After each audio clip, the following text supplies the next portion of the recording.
Everyone in the kingdom knew Kael Dravon's name. Some knew it with respect. Some knew it with fear. But every single person who had ever stood in his presence knew one thing without question. This was a man born to lead. Kael had been king for 10 years.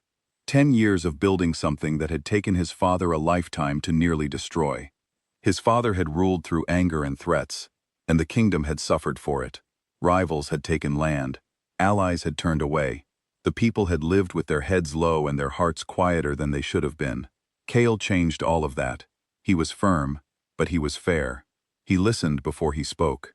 He thought before he acted. Under his rule, the borders grew safe, the pack grew strong, and the people, for the first time in a generation, began to believe that things could actually be good. And they were good. For a while. What Kael did not know, what he could not see, because it was hidden inside the smiles of people he loved, was that a plan had been forming in the shadows of his own home. Not in the camps of his enemies, not in the lands of rival clans, in his own halls, at his own table, by his own blood. His brother Dex was 3 years younger, and had always been charming. That was the word people used most often when they talked about him. Charming. He laughed easily, spoke smoothly, and made whoever he was talking to feel like the most important person in the room. People liked Dex. They just did not always trust him, though most of them could never explain why. Dex had never sat on a throne. He had never wanted to. Or at least, that was what he told himself when he was younger. But somewhere along the years, watching his brother receive respect and loyalty and power, something inside Dex had begun to change.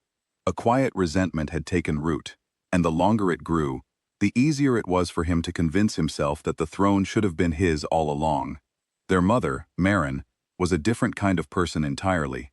Where Dex wore his ambition loosely, like a comfortable coat, Marin kept hers perfectly concealed. She was elegant, controlled, and always had a reason for everything she did that sounded perfectly reasonable when she explained it. She loved her sons. Kael believed that without question. What he did not understand was that for Marin, love and control had always lived in the same place, and she could not always tell them apart. Marin had decided, over many careful months, that Kael was leading the kingdom in the wrong direction. He was building peace through alliances rather than through strength. He was speaking with neighboring territories that she considered beneath them. He was, in her words, making the pack look soft. She believed the pack needed a king who would fight, not negotiate. And the king she had in mind was her younger son. She never told Kael any of this. That was not her way.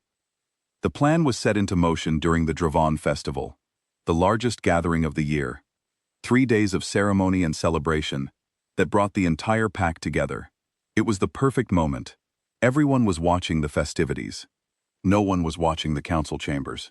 On the second night, Kael received a message with his mother's personal seal on it. The message asked him to come to the lower chamber immediately. It said it was urgent. It said she needed him. He went without hesitation. He did not bring guards. He did not wear his armor. She was his mother. He had never once imagined he would need to protect himself from her. What waited for him in that room stopped him at the door. Dex stood in the center of the chamber, flanked by 6 of the council's senior enforcers. Councillor Vane, the oldest and most politically powerful member of the High Council, stood to the side with a scroll already open in his hands. And Marin stood in the doorway behind them all, still and composed, as if she had simply come to observe. Vane read the charges aloud. The language was formal and precise.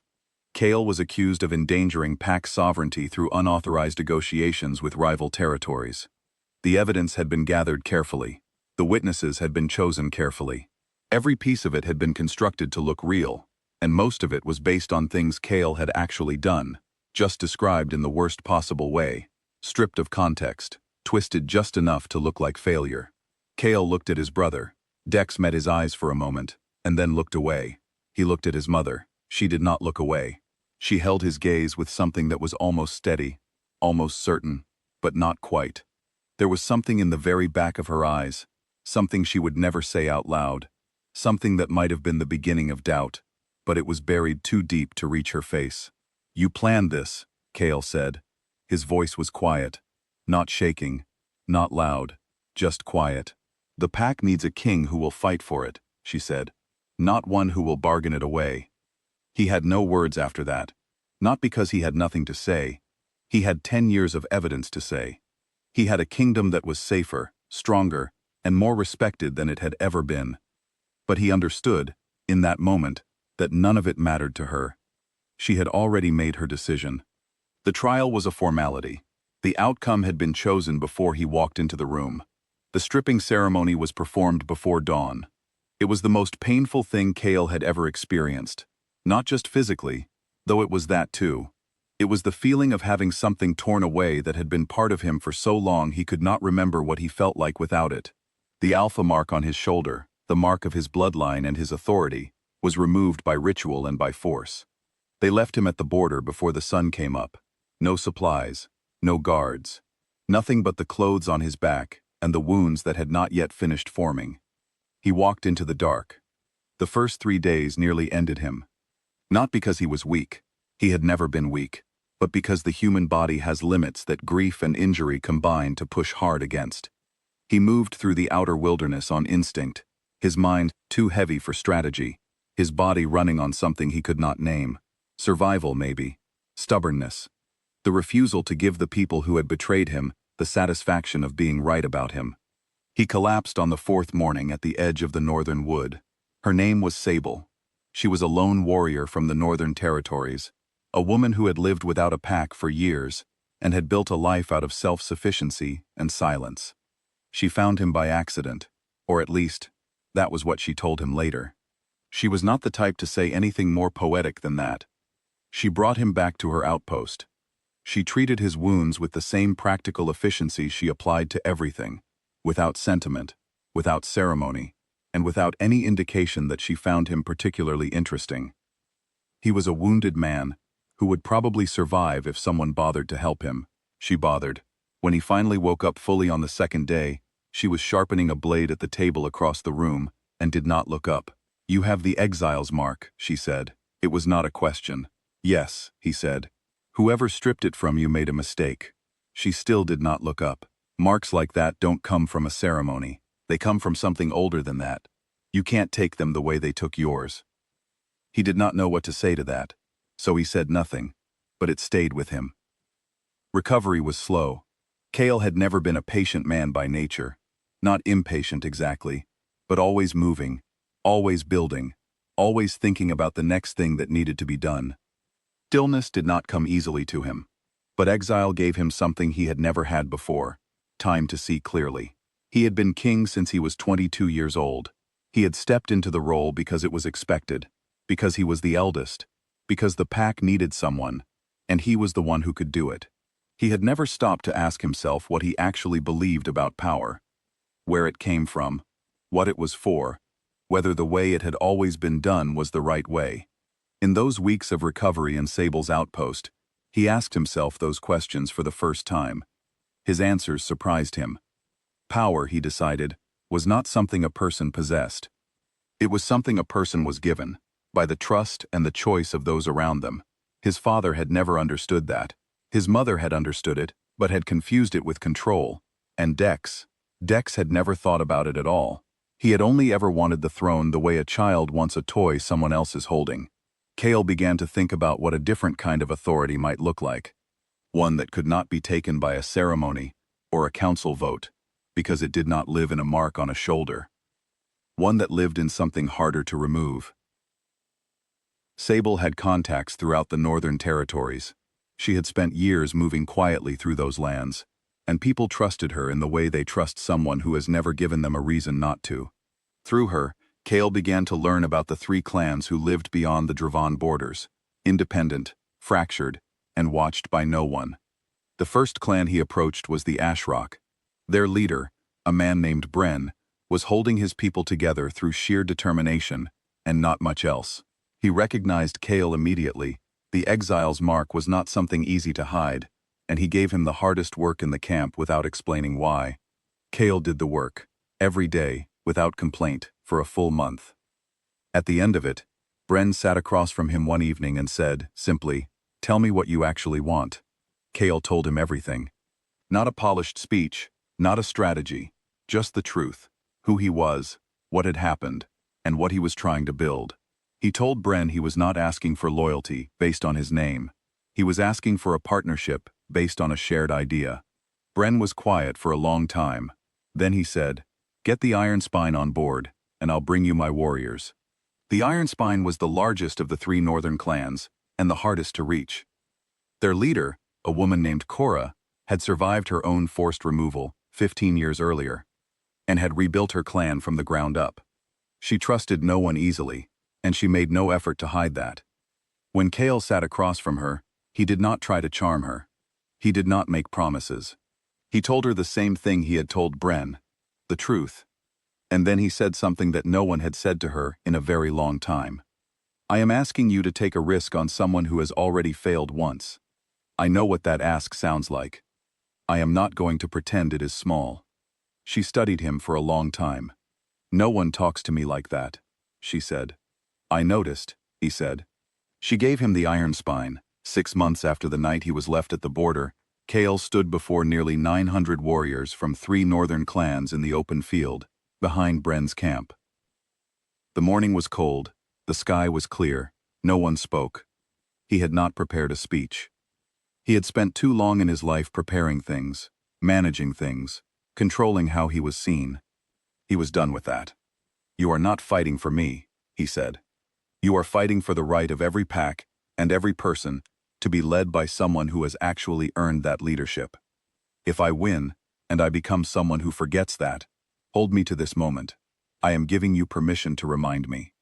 The silence that followed was the kind that has weight to it. Then Bren struck his fist against his chest. Then Cora. Then the sound spread through 900 people like water through dry ground. Back in the Dravon kingdom, things had not gone the way Marin had imagined. Dex was not a terrible person, but he was a poor king. He made decisions quickly and changed them faster. He responded to challenges with shows of force that impressed no one and solved nothing. The alliance with the Western Territories, the very negotiation he had used as evidence of Kael's weakness, had fallen apart entirely within 4 months, because Dex had walked into those same meetings without any of the patience or preparation that Kael had brought. The council was fracturing. 2 of its senior members had privately begun to question whether they had made an irreversible mistake. Councillor Vane was spending more time in his private chambers and less time in public. Marin sat in her seat on the dais and watched it all with the expression of a woman who has built something exactly the way she planned and discovered too late that the plans were wrong. And then, word came that Kael was moving. He did not come with chaos. He came with precision. 3 separate forces moved in the early morning. Bren's warriors took the eastern entrance. Cora's fighters secured the outer walls. Kael moved through the center with a small group of his most trusted fighters, heading directly for the Great Hall. Dex met him in the courtyard. He had brought his enforcers, a significant number of them. He stood in the early morning light and looked at his brother across the open ground. For just a moment, something real crossed his face. Not anger, not defiance. Something that looked, in that brief instant, almost like relief. As if part of him had been waiting for this. "You do not have to do this," Dex said. "I know," Kael answered. "You still have to answer for it." What happened next was not long. Kael had always been the better fighter. Not because of size or speed alone, but because he fought with his mind as much as his body. But what decided the moment was not the fighting, it was the mark. When Kael stepped forward, the mark on his shoulder was visible. Not the stripped ruin of the old mark, but something new. Something that had reformed in the northern wood during those long, quiet weeks of recovery, gold and burning, and older than the Dravon bloodline. Several of Dex's enforcers stepped back when they saw it. Then more. By the time the fight was over, Dex stood alone. He was not harmed beyond what the fight required. He was stripped of his title, not by ceremony, but by the simple fact that no one in the courtyard was willing to follow him anymore. And he was sent into exile with exactly what Kael had been given. Nothing but the clothes on his back. Councillor Vane was brought before a tribunal. The evidence was extensive and well documented, gathered over 6 months by Sable's network of contacts. He was found responsible for his role in the conspiracy, and removed from the council permanently. The 2 council members who had privately withdrawn their support from Dex were allowed to keep their seats, on the condition that they stood before the pack and acknowledged what had taken place. They agreed without argument. The last conversation of that day was the one that mattered most. Kael did not go to the throne room after the fighting was over. He went to the council chamber, where Meryn was seated at the long table, upright, composed, her hands folded in front of her, as if she were waiting for a meeting to begin. He sat across from her, not on a throne, not at the head of the table, just across from her, the way two people sit when they need to talk. He did not raise his voice. He did not speak for effect. He said, quietly, "I want to understand. Not forgive. Just understand." And Meryn, for the first time since he had known her, for the first time perhaps in her entire life, let the composure go. Not all at once, not dramatically, just enough. She spoke for a long time, about fear, fear that the kingdom would lose what his father had nearly destroyed, fear that peace through negotiation was a weakness that enemies would eventually find and use. About love, the complicated, tangled kind that gets confused with protection and control, until the person doing the loving cannot tell anymore which one it is. About the moment she had chosen Dex, and what she had felt in the days after, when she had watched what he did with what she had given him. Kael listened to all of it. He did not agree with any of it, but he listened. When she finished, he said, "You are not being removed. You are not being exiled. You are going to stay here and watch what I build, knowing what you did to try to stop it.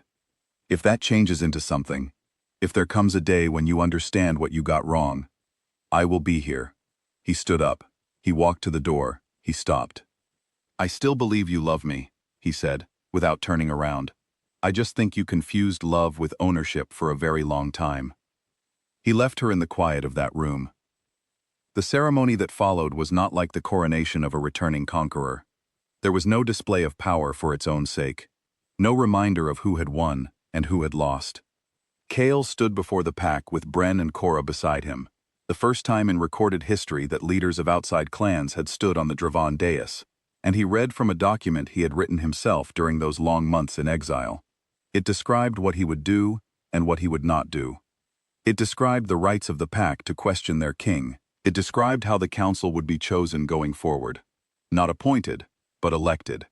It described the responsibilities of power and the consequences of abusing it. It was direct, simple, and written in plain language that anyone could understand. When he finished reading, Sable was standing at the back of the hall. She had refused a place on the dais. She was not interested in ceremony. She was watching him the way she had watched him from the beginning, not with admiration exactly, but with the steady attention of someone who is waiting to see if a thing is actually real. He found her eyes across the room. She gave him a single nod. That was enough. They asked him later, the historians, the pack elders, the young warriors who wanted to understand how a man survives being thrown away by the people who were supposed to protect him. They asked him what had made the difference. He thought about it seriously before he answered, because he had never been the kind of person who gave quick answers to real questions. "The betrayal did not make me stronger," he said. "Pain does not make a person stronger on its own. What made the difference was the choice I made in the middle of it, to be honest about how much it hurt, and then to ask myself what I actually believed about power, and then to build something based on that belief, rather than on anger." He paused. "Anyone can want to win," he said. "The harder thing is deciding what kind of person you want to be when you do." The kingdom that grew from those years was different from anything the Dravon name had produced before. It was not the loudest or the most feared. It was not built on the assumption that strength meant silence and obedience from those below.